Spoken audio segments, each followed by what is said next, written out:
Let's talk about great piano technique.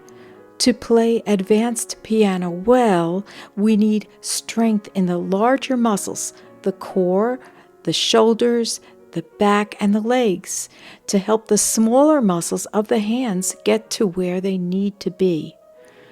A strong whole body helps the music to flow freely through us with less of a chance of injury.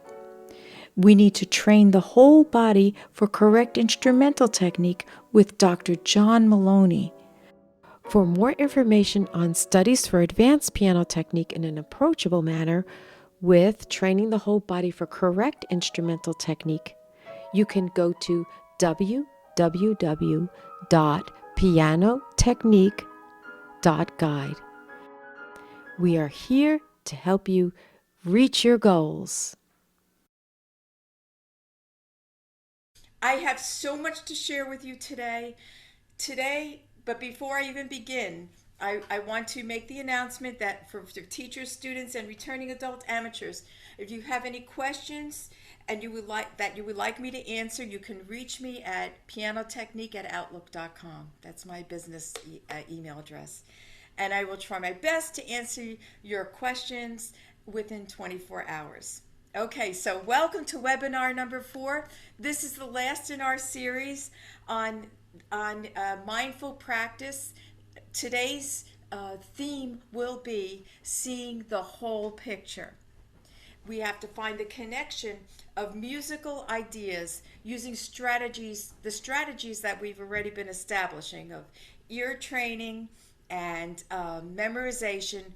Today we will focus on compositional journey of a piece of music and imagery. Okay, so you're all on board? All righty, here we go. So, um, for just a quick review on what we've done before. Oh, good. Polina's connecting. Good. A quick review of what we've done before. Strategy number 1 and number 2 was to learn how to wake up our ears with ear training, singing and playing of melodic intervals, and looking for repeats and changes in our pieces that we're studying. Hello, Polina. How beautiful you are today. So good to Hello, see you. everyone. Thank you. So, we were also studying. I'm just doing a quick review, Paulina, a couple of minutes, and then I can't wait till you speak to the people. Okay.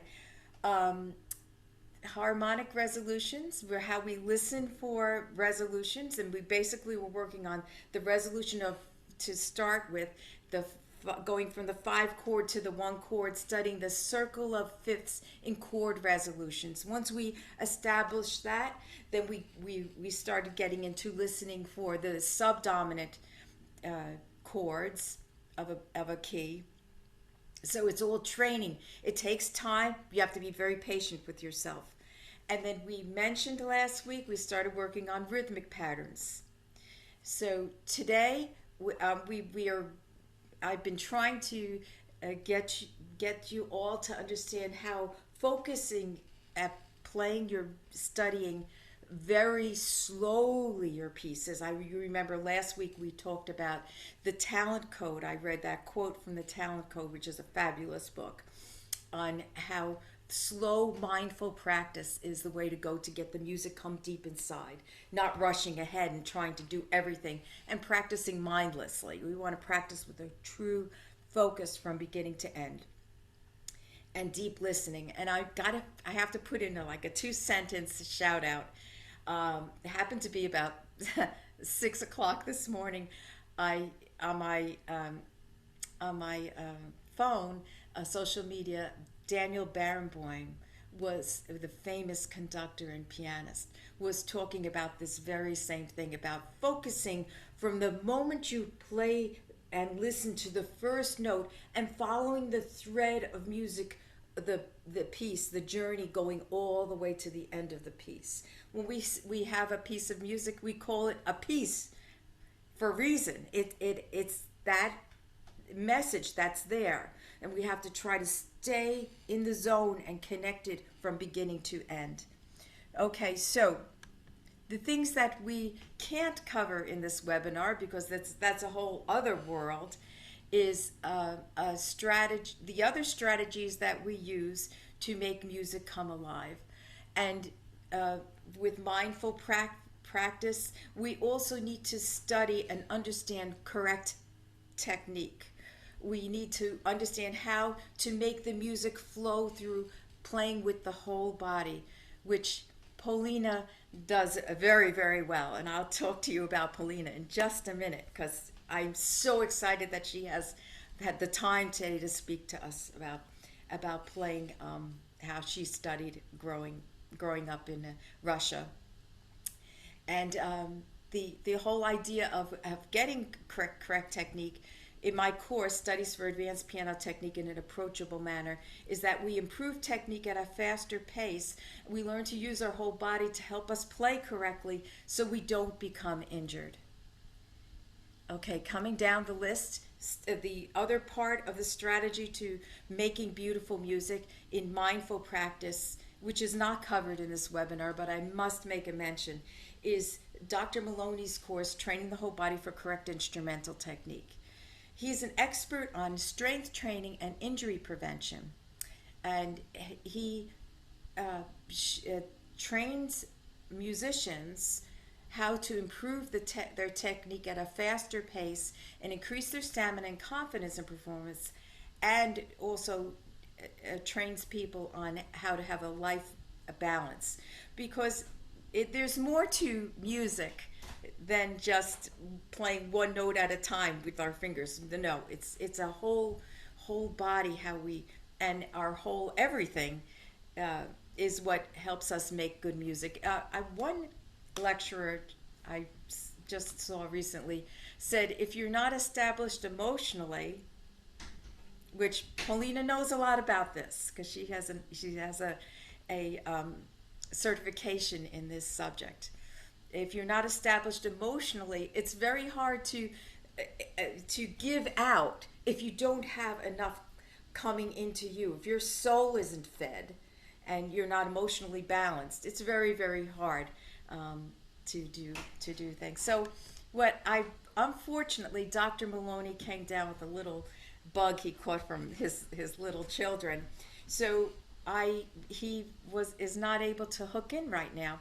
So I have like a little 2-minute clip from something from the course that I'm going to ask my husband to come and set it up so that you can hear him say some important facts about playing with the whole body. Could you do that for me, please? There's a few concepts that were kind of molded together regarding embracing the purpose of movement, the moment in which you're going through a certain movement, and focusing on that exact moment during the movement. How we can kind of correlate this is if you're performing a piece on the piano, it's a series of movements that you're performing, and it's very vital and important to be in that specific moment, to know exactly what you're doing, focusing on your breathing to allow your body to move correctly and not being distracted. So focusing exactly in on what you're doing so you can perform it to the best of your ability. Kind of like any exercise or other movement that you may be doing. If you're performing a squat, you want to make sure you're in the right position, you're thinking about the exact movements you're going to do, and you're breathing correctly so your body can optimally perform it. If you're thinking about something else, or there's a lot of distractions, you're at a higher rate of performing the movement incorrectly, which could then lead to not only a bad performance, but an injury of some sort, which we don't want. We've kind of, as human beings, we've kind of gone away from the aspect of food being fuel because it's so readily available for all of us. So most people, especially in our society, do not have adequate or proper diets. And we either overeat or undereat and don't have an adequate amount of proper nutrition within the amount of calories we're consuming. So whether you're a musician... Would like to have Paulina speak to us. Is a phenomenal concert pianist, and her early training is actually in Russia and in the eastern part of Russia, and then later on she was able to study at the Moscow Conservatory. And if anyone knows Moscow Conservatory, it is one of the greatest conservatories in the world, and she had the fortunate opportunity to study with some of the world-class greatest teachers. So, Polina, would you share with us what it was like in your early training? And you, whatever you want to say, and could you also speak about how you approach learning a new piece? Yes, thank you so much, Elizabeth, first of all, and yeah, for introducing me and for inviting me to this webinar. And it's a privilege for me to speak with all of you today. So yeah, as for my early training, I started um, studying in a music school when I was 4 years old. So I started really, really early. Actually, I started way before that because both my parents are pianists and we always had music at home. I would always listen to music, classical music, jazz music, pop music sometimes, not as much, but it was a big part of my life in any case. Yeah, and in the very, very, very early years, like schools, music schools in Russia are tailored to bring up professional musicians. Even when children are studying just for fun and as a hobby, still the program is made the way that everything is learned from the very first steps. So the ear training was a huge part of like first year even. So it was as important as a piano playing or any other instrument. By the way, if a child studies violin or flute or whatever else, they also have to study piano, how to play piano. Of course, not as on the level as a pianist, but still on a very, very good level. So, yeah, and what I learned from my early years and then throughout my life and studying in conservatory and then in New York with Mr. Feldman, so everything summed up actually brought me to this, yeah, slow practicing and very, very mindful practicing that you are talking about, because especially in different stages of life, like when you are not a student anymore, you have so many other responsibilities you have to take care of, so you have a very limited of time for practicing. So you should really make the best out of it, which requires, of course, the intense amount of focus and space for yourself. Yeah. um, so I totally agree with what Dr. Maloney said about the right movement. And this movement should be set from the very first time you approach a musical piece, because it's much easier to learn it the right way from the, yeah, from the first try than unlearn your old habit, like in any other area in life, actually. So in piano playing as well. And one has to be very careful to, when like some tiny amount of tension is building up in your hand, in your arm, in your spine, to prevent it right away. So don't wait or don't skip this moment until you have a pain, because it could be really very dangerous in the end. And it's absolutely not what some teachers say, oh, you need to just practice more and you will figure out how to do it. No, you won't. You will just practice more and more on the wrong movement. So yeah, it is very important to approach from that point of view. Then also always ask yourself, what is the sound you want to create in this music, on this instrument? Because we as pianists, we don't always have a opportunity to practice on the same instrument. Yeah. at home or in a practice room or in a concert hall. We need to build a relationship with every instrument and make the best out of it, of us and of the instrument. So, of course, you have to have this clear picture in your mind and then know the technique and the intentions of how to bring it to life, exactly what you want. And by the way, it doesn't have to be like very like set, because today you want to sound this way and a week later you want to sound differently, and then maybe you don't play this piece for 10 years and you come back to it after 10 years and think, it actually could sound much different from what I'm used to and from how I used to play before. And it's this endless creative process that brings so much joy. And of course, the other part of practice is memorizing the music, which, yeah, I think it's a very important part. Like, and it doesn't matter if you do it professionally or if you do it as a hobby, because it brings you so much freedom, because that's how you really know and have a chance to know what is inside this music. It's like when you read a poem or you memorize a poem, you know what I mean? And actually, I have a funny story from when I was maybe 12 years old. I had the privilege to play a Bach concerto with the orchestra, and we had many rehearsals, so I didn't have to memorize it for the first one, because it was also orchestra of other teenagers who were also learning how to do it. So I was like, okay, I don't have to learn it by heart until now. We will just try.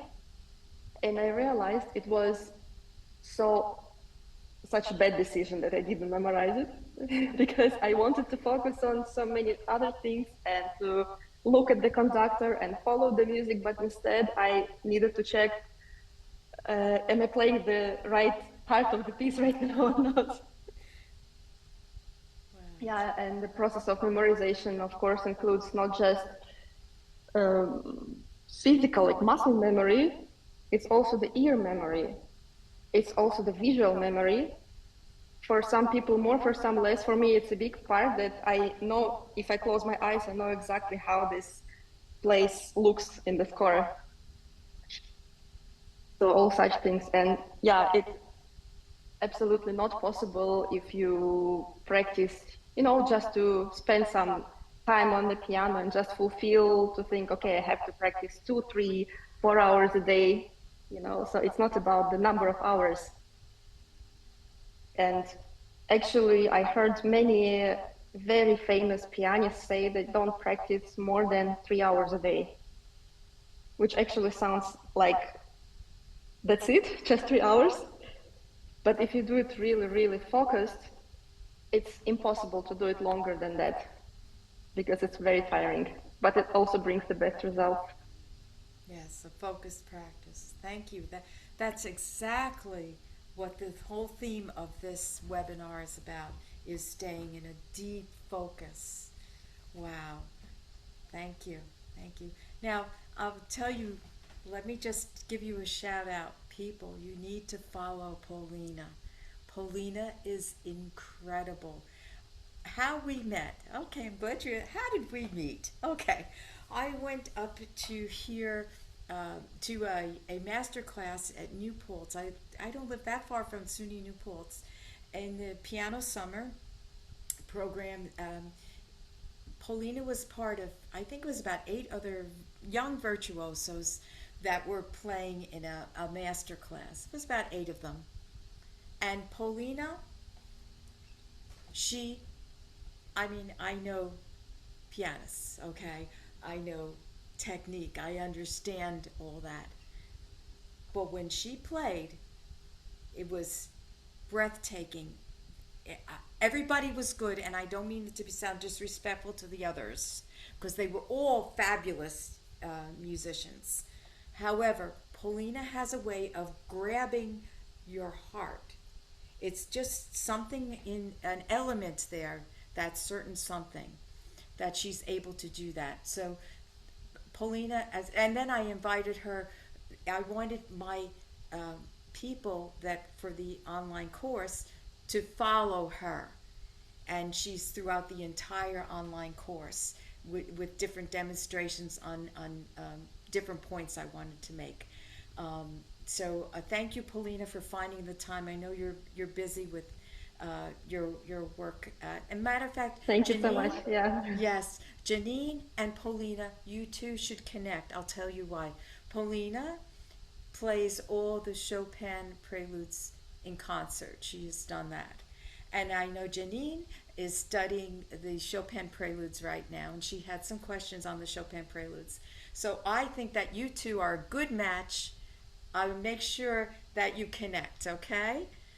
Because I think you could work with, maybe play for Paulina, and you'll gain a tremendous amount of value from that. Okay?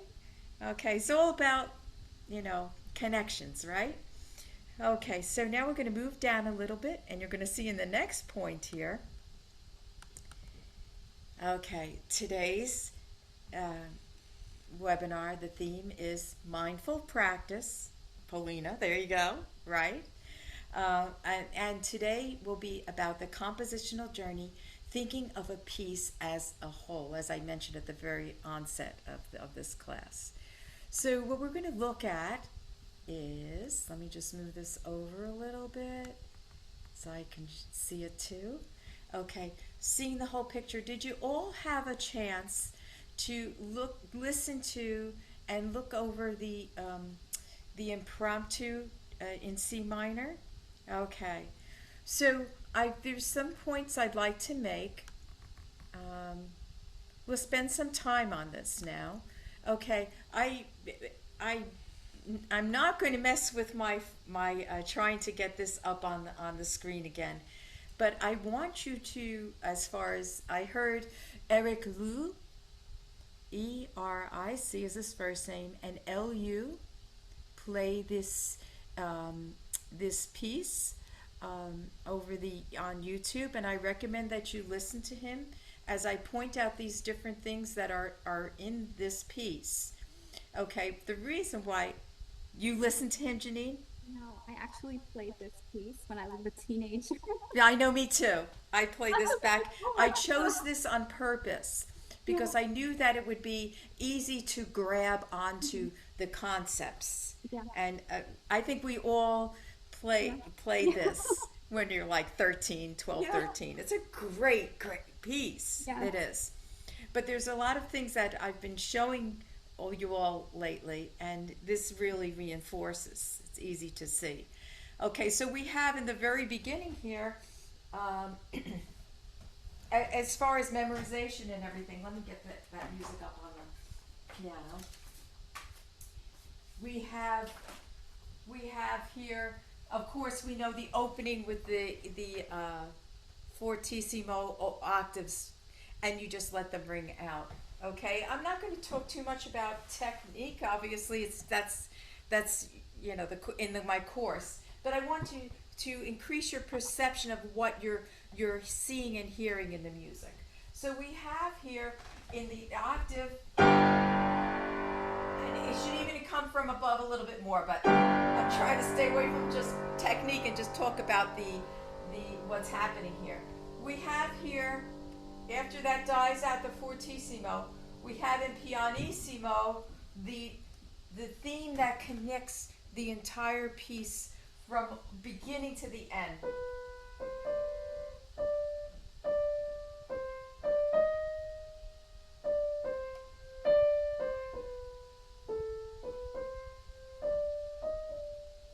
Okay, and it's in single note. So you have to, now that you're increasing your perception of things, that's in single note. Let me just move this over a little bit. Okay. So we have that established. Once that's internalized, okay, you have to be able to know that and hear that deep inside of you. Then you listen for it continuously throughout the whole piece.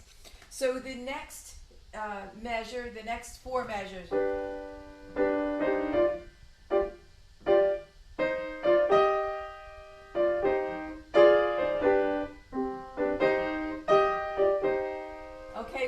have there is just the same theme, except for instead of it going, if you look at measure 1, 2, 3, 4, okay, from first practice, you know it's going, okay, but the second time around it's going when it's with the chords. Am I making myself clear? Do you all understand what I'm saying? So instead of it being asking a question, da da da, hanging a, it's going, which is indicating we're in C minor, but it's staying on the D. We're keeping it in the air. It's sort of indicating the dominant sound. Then we're going to, so that's sort of like the question and the answer a little bit. Then from the first, we're talking about the very first practice when we're thinking memorization. Okay, Janine especially, you want to memorize and be free from watching every single note. Then the next section is the same pattern rhythmically. Today is the emphasis on reinforcing what we learned last week about rhythmic patterns. You have the same rhythmic pattern, but the melody is starting on the D instead of on the B. Got that? Single note again. Okay, I'm going to stop here because I want to also point out, this is something when I was a teenager, I don't think I did this right back when I was like 12 years old or 13, whatever. But when I did it, I remember treating the dotted, be very careful of those fine details. Make sure you know that da da da da da da da da da da. It's an 8th note there, not another 16th note. Janine, did you do it wrong when you were back in the day when you were a kid? I actually need you to repeat that. I was just writing to Paulina. Oh, you were just writing to Paulina. Good. Can you repeat what you just said? Oh, sure. So what you have going here is when you're doing this, starting it on D, it's this is an 8th note. It's not, No. it's not a dotted rhythm. So you have to be very in that music, okay, that you go to the 8th note. So it's the fine details, okay, that we're following here. And when we memorize, here I'm going to put to the next section over here. Look for repeats, changes in patterns, and key regions, okay?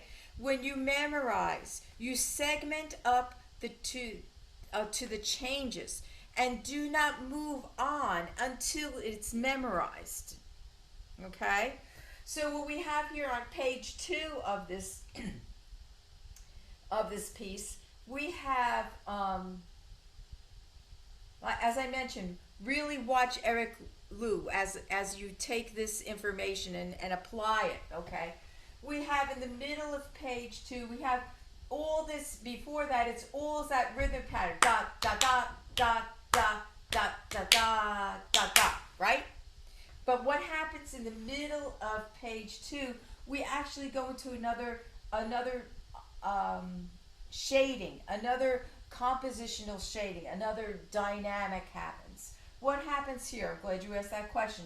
If you go to line 2, line 2 sort of, it's starting to change before it.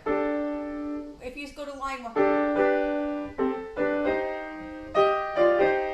and then it repeats that end idea.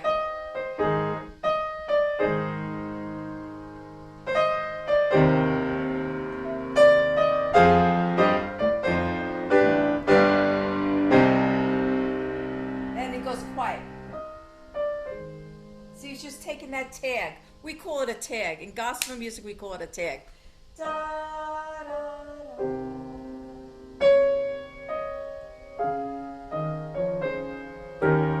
Okay, now what's happening here? Okay, this is where it's actually going to the dominant chord. And it's E flat 7 resolving to the A flat. This is the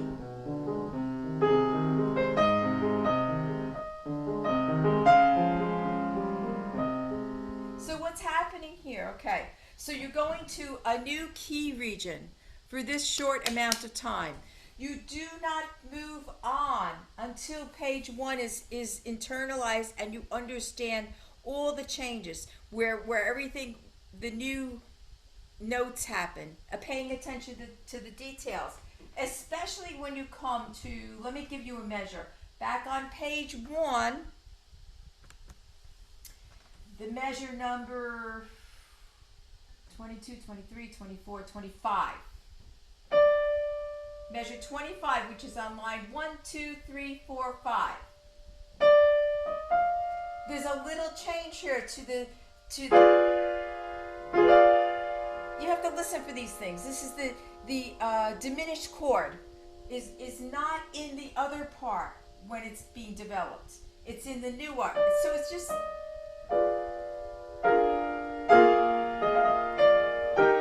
all those little nuances, all the things that's creating a little bit of a change. The diminished sound is sort of, I like to think of it as the ticket to go to anywhere, because there's all minor thirds there. So it's the ticket going to wherever it's going to go. Do you know what I'm saying? So is that helpful? I think it's helpful. Okay. So that's the fine details. You know what kills me is that this piece has tremendous amount of repeats. I think of two influences. First of all, Schubert wished he could have really studied with Beethoven.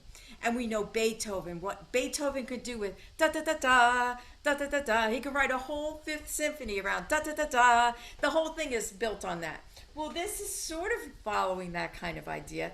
And the other thing that he's following here is something very typical in your Chopin. Chopin he loved repeats, and I thank God he loved repeats because his music is so incredibly gorgeous. His melodies are straight from heaven, we know they are, right? So, but he'll have a repeat, and it's hard to memorize because the repeat will have little nuances of different harmonies, a note or two different in the repeat. Okay, and it's to me it's an improvisational approach, especially you could hear it, well, with all Chopin, but really with the waltzes especially are just improvisational. I mean, some of those waltzes I think he wrote them in like 2 minutes. No, not 2 minutes, but one afternoon it says, I'm just going to score that out. I play that on the piano and just score it out, and I'll give it to my publisher and try to pay the bills, you know. And I don't mean that in a negative way, because Chopin is Chopin. He's just got such a wonderful gift. So, okay, so now we're going to move down. Okay, so you're training the details, connecting thread. So the beauty of this piece is finding the connecting thread. Okay, so here's very important. Look for secondary melodies in the first notes of the left hand in the triplet going on there. So the triplet is we're talking about page 2 still. There's so much just to talk about just page 2. So we have here on line 2, measure 41. Measure 41. The first note of the triplet.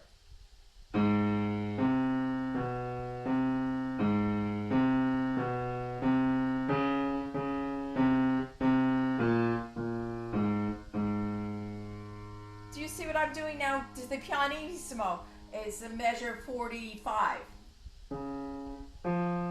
Da, da, da, da.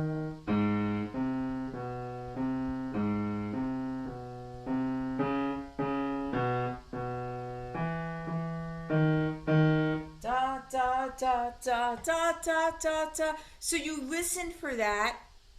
You play it, try to find it on the piano without reading the music, then go to the exact chord.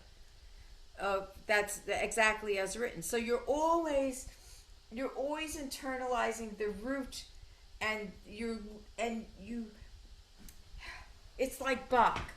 With Bach, we can listen to the voices. Does that make sense? You like a lot of times when I'm playing something Bach, and say it's a fugue or a whatever, you're listening to the making sure you're not just playing notes and it's so technical, but you're selectively choosing to listen to that harmony or that secondary voice. So that's something you can do, and you memorize that way. You memorize. So the other thing I have to point out, when it goes into this key region of the A flat, the the beginning of the rhythmics is like it's always been the dotted rhythm. Da da da da da da. Now here he changes to just half notes.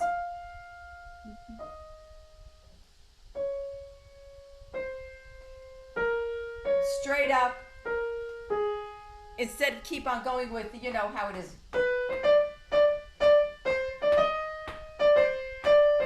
Instead of keeping that going. So become aware of that. Everything you're doing is flooding your whole understanding. The other thing is you're continuously following that journey from beginning to end.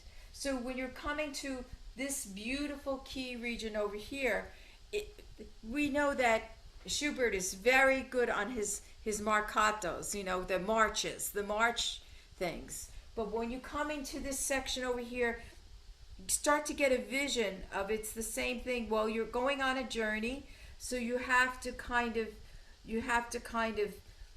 know to approach it differently.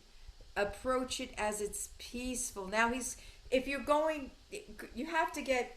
I didn't even talk really about imagery. Paulina touched on it a little bit. So you create an image in your mind of the journey of this, and when you interpret it, that image has to be there. So you're going to the new section where it's just the rolling notes. So if you're thinking about it, let me ask you a question. Janine, what are you thinking about when you hear it? What do you have any, what is it, just beautiful, or are you attaching some kind of image with it? So I have my notes from 50 years ago. This is was like a march of of pilgrims. Okay. Um, and that second theme like starts a whole. It's it's a different mood. With those triplets. Um,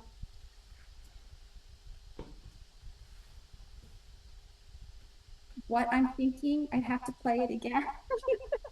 Okay. uh, but it's a more it's that marching feeling is not there anymore. It's the singing feeling. It's more singing at that point. Yes. Yes. Yes. It's almost like, to me, now you don't have to agree with me on this, you know, but it just, what am I thinking about? It's sort of like they're going off on a journey, and they're starting up with all this energy, and then maybe they're walking and they're coming to a place that's very beautiful. Maybe I live in upstate New York, so there's a lot of chances for me to go hiking. So it's almost like they're coming to. There's one spot. I'll have to show you a picture sometime of a beautiful reservoir that we like to hike up to. You know, so maybe when you're starting their journey, they're like, oh, I'm going to that special place. I'm going to Prague. Here I go. I'm going to Prague. Prague is a great city. Okay? And then they're as they're going on their journey, maybe they're going through a beautiful area of, you know, maybe they're coming from Germany to Prague. Let's just say, and they're in a beautiful wooded area, you know. So whatever comes to mind, attach it and stay with it. Okay, and as Paulina said, you might change on the way you interpret it, you know, as you come up with more ideas. But the main idea is another form of relaxation to have the imagery going. Okay, so I hope that's helpful. Okay, don't let a mistake go by. Okay, focus on connecting the thread melodically, listen deeply, and stay with the journey. Be sure to analyze harmonically, Any measures leading to a new change. I remember Dr. Mazurik when I was working with him. I'd be playing, a movement of a Beethoven sonata or whatever we were doing, especially with Debussy Ravel, and all of a sudden that would be the area that was the weak part. And he used to say to me, "It's always seems to be when there's a bridge going from one section to the other." So what I recommend to people is that when you're just warming up and you don't have that much time in the day, and I have my students, I tell them to do this quite a bit, is to just play the connectors. Especially because you have a family, Janine. So you have children. So you have things that might make it so that you can't sit at the piano for several hours in a row. But yeah, yeah, exactly. And you're all planning that day to do it, and then something happens. Pick up a kid from school or whatever, you know. So that's life, and that's nothing wrong with that. That's a very good thing. So, so the main thing is that you listen deeply and stay in the journey. I have you ever seen Hillary Hahn practice on the internet, on the Instagram, or Hillary Hahn? You know who Hillary Hahn is, right? Hillary Hahn is. Oh, that's okay, honey. She's like she's in the category of Vladimir no, of Yitzhak Perlman. She's one of the greatest of our generation of violinists. I'm writing her name down. Yes, and what does she do when she practices? She has this thing called the 100 Days of Practice.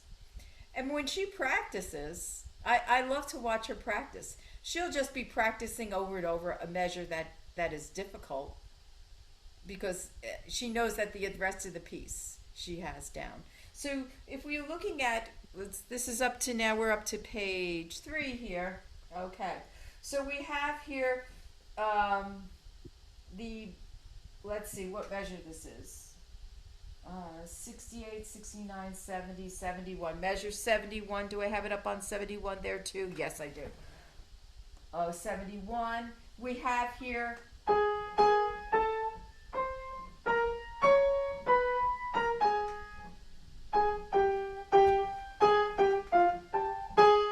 So he's going into a change there that's different than the rest.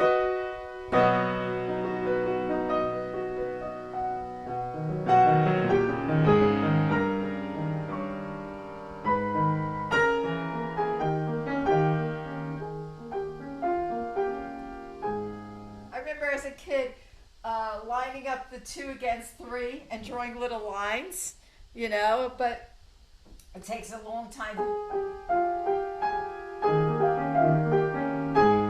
You just do it, But now, okay, so,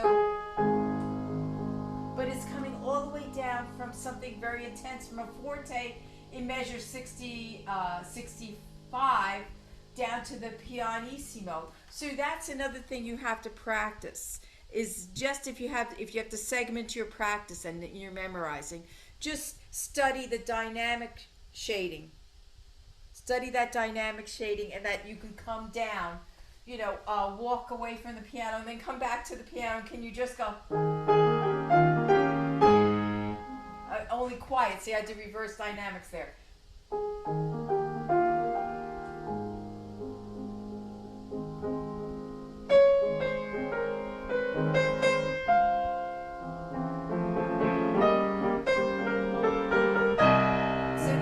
So I have to practice that too. So, so you're going from that to the different kind of way of playing that, okay? Where it's a different mood. It's not as lyrical as the triplets. So and also this is like really. The left hand has to be very dry there.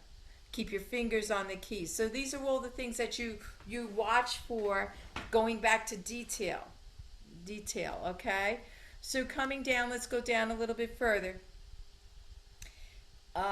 Leading to a new change. Okay, I just mentioned that to you. Okay, analyze it harmonically. Okay, let's keep going down. Okay, mindful practice. We mentioned this already, so I'll get back to it. Decide on the message and purpose of a piece. to make it come alive, which we already discussed that. Okay. Okay. And then now we're going to go down to implementation of memorization, okay, which we talked about earlier, but I just want to make sure we reinforce it. The last part of the lesson, I'm going to test you, and I need your ears, okay?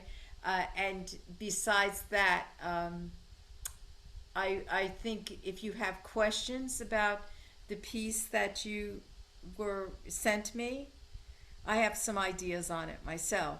I wanted to ask you, but let's go down through this, okay? So watch your hands after you understand the score. Don't be afraid to make a mistake. Now we're all doing everything in teeny tiny segments, no more than 8 measures. And then after that, then you do it in the complete section. Okay? So that's really, make sure you sleep enough, okay? The final step is to walk away from the piano and see if you can recall the piece in your mind. Now, if you get to play for a Paulina, you will see, she just had a certain amount of time. And you will see, though, that she, the people that she studied with were some of the, they are directly linked to in the inheritance line, okay, of Beethoven, Czerny, all the way down to Neuhaus. These are the greatest, and then her teacher was a student with Neuhaus, and then so you're really getting from Paulina, you're getting incredible insight. And one thing she loves to say is that you practice, and I do this too, practice the piece without playing it. Think of it in your mind. Record yourself, play the difficult passages only. And this is all reinforcement. I feel so good about this because you have to say things many times. It's, as I mentioned in the previous webinars, I can give you all this good information, and then if you don't practically apply it, what good is it? It's just like, oh, I'm so excited, and then, right? So you have to apply it for the rest of your life now, okay? Okay, so take the music off the piano. Have you tried that yet, Janine, with anything? I have. I've actually been trying to do it with the Schumann, which has Good, been so difficult to memorize. So I'm going at a snail's pace, good. total snail's pace, memorizing the left hand, memorizing the right hand separately, doing only 8 measures. Okay, is this the Schumann that we were working on? No, this is the intermezzo in E flat minor. Yeah. I would love to hear you play that. E flat minor is such a doozy. It's so It's hard. It's so hard. Why did you pick that? Gorgeous piece.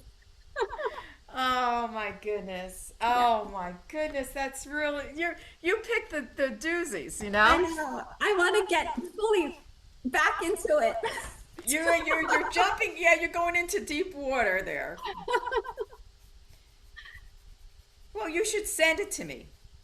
Okay. Send it to me and I'll give you some pointers. Thank you. I would love that. I'm actually at a little bit of an impasse right now. Okay. Where I could use some pointers.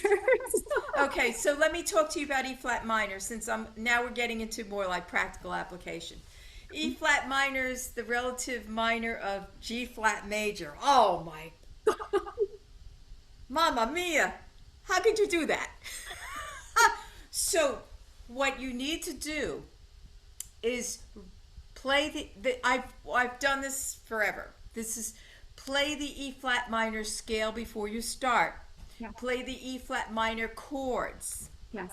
And then go from E flat minor, going from E flat minor, and then we know that the 2 chord is going to be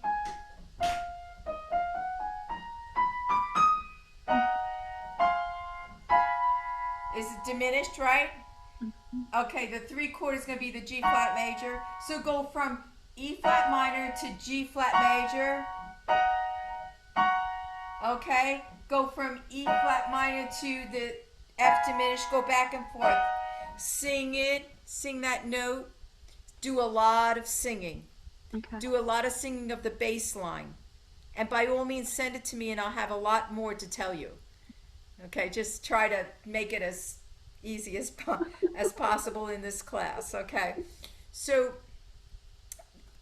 when it comes down to, you have to get used to staying focused. Okay, so here, be still, focus, turn on the energy, video, record your performance, evaluate what you see and hear. Okay, this is very important, and this is also mentioned in the talent code um, book. Is that you a few pages over for mindful practice? What I read for you last week is that you place you get quiet, you get a vision of what you want to say, play it, video record yourself, even if it's a segment, evaluate what you see and hear, and then go back to playing it. Now, if you have performance issues as far as being afraid to play in front of people and then having memory lapses, by all means, I recommend The Bulletproof Musician by Dr. Noah Kageyama. He's also mentioned in I interview him in my course. He has a lot of insight on how to overcome.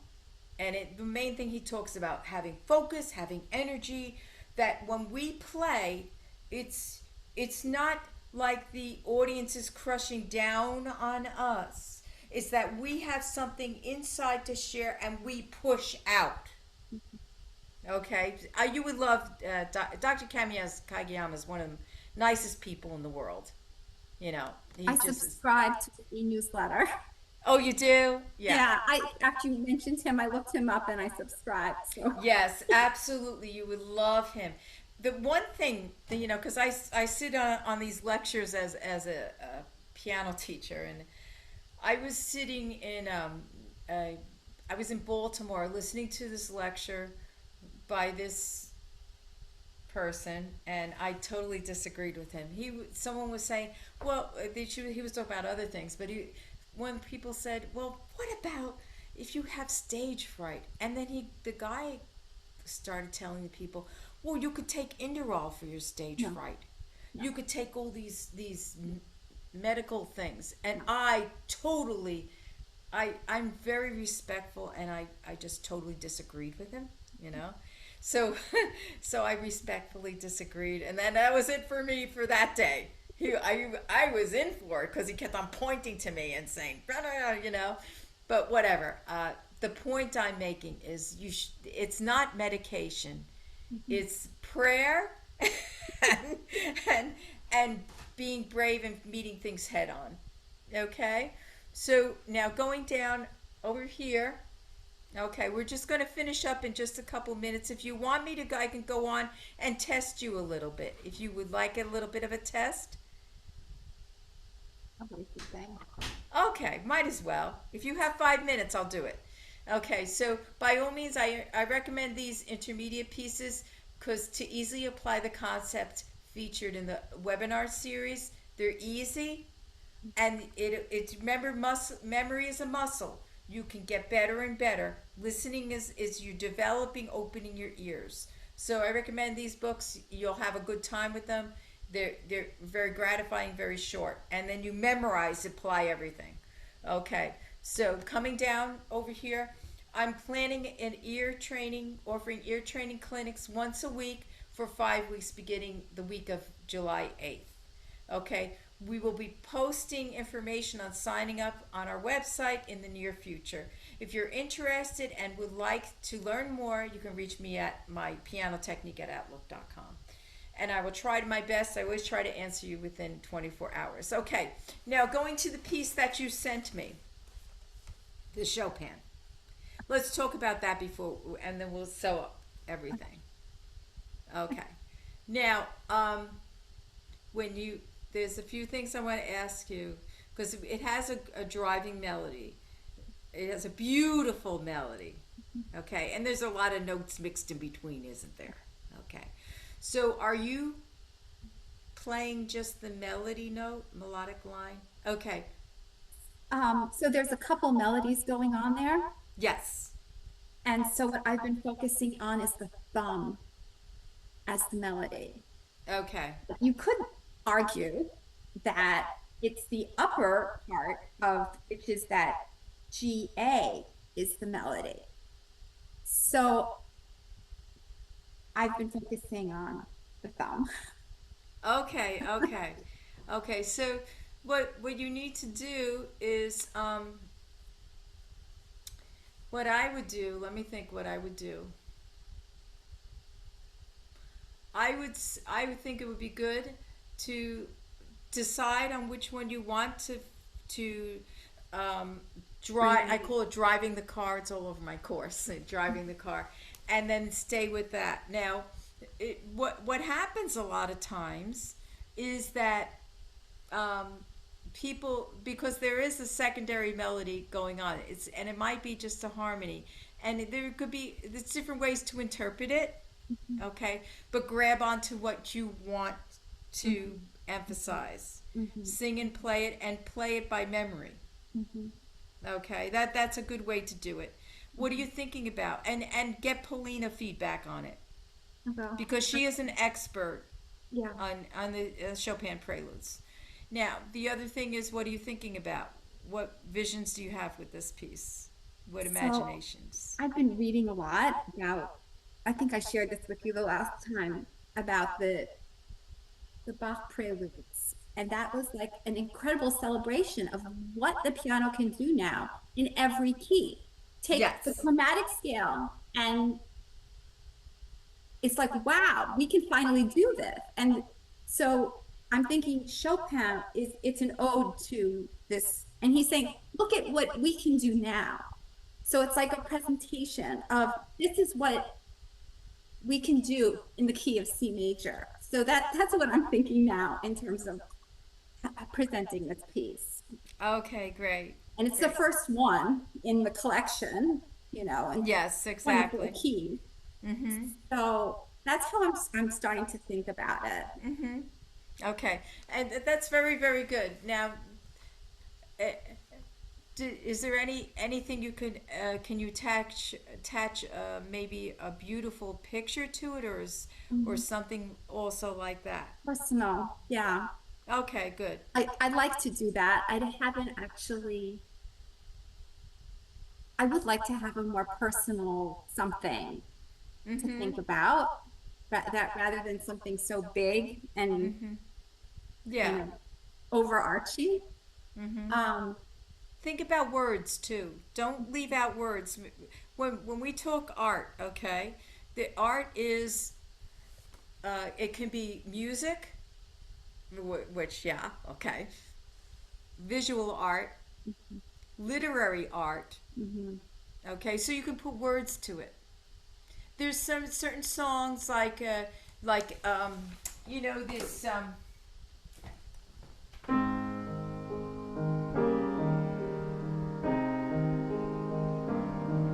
somebody, there have been people that have put words to that. You know, so you have something here, it's a Chopin piece. Think about that. Think about colors. You know, try to expand, and whatever you reach for, whatever you decide on, and it might change. That's what you dance, movement, ballet, whatever, you know, whatever you're thinking of, nature. You know, helps to take a walk in the woods. It really does. It helps to walk in the woods. Reading a little something meditative, and then playing the piece. All these things help us to internalize. Okay, I don't know if we really have time right now for testing, because time's kind of like up. Okay, but take the intervals, and make sure you're studying those intervals. Whatever piece you're studying, study the intervals. Chord resolutions, whatever chord resolution you decide on, which I should have your training clinic. I don't see it happening before the week of July 8th, but you have a lot to apply. If you have any questions, Janine, you ask me, and by all means, I highly recommend Paulina. You'll see you see how sweet she is? She's a sweetheart, and I'm sure that's a good match for that. Okay. Okay, it's a pleasure. And ask me any questions anytime. Send me stuff, and I'm here to help. All right? Yeah, it's been a pleasure meeting you. Hi, Rella. Rella, I know you play piano, organ, and a guitar and accordion. Accordion. Yeah, Did you yeah, gain any insight to anything? yeah, sure. Oh, okay, good. It's very interesting what you're saying about the movement. Uh, I learned something very important because I never carry attention whether I play the organ. I played the organ 40 years at church, and I never thought that the movement is very important. So I learn a lot with you today, and the other time I learned too how oh, and important it is. So I'm gonna put it in practice, even though if I don't play organ as much, I play more accordion when I see you guys. But even with my accordion, I think we should apply the same ways, I guess, you know. yes, it's Is it only for piano or organ, or what about another instrument? oh, absolutely, absolutely. Dr. Maloney's course of training the whole body for correct instrumental technique. He helps guitarists. He helps violinists because it's kind of abnormal to just be sitting if you're playing a guitar to just be sitting and playing guitar all day. Like in that movement. Yeah, So yeah, you could have things that happen to you physically from all that. You have a yeah. so yeah, no, it's very very good, and it makes huge difference on being able to follow through. Janine, it really helps following through. If your body is reacting, he talks a lot and he trains you how to play from the core, which I find has I'm getting older now, so I need that core exercise. Playing from the core makes a huge difference on my stamina and prevent injury prevention. So, oh well, That's good. yeah, everybody, I love you guys, and I will trim that down. I'm sorry for the little bit of problems we had at the beginning. We're just learning, and poor Dr. Maloney, he texted me 6 o'clock in the morning. He was just too sick. He's got little boys, and he came down with them.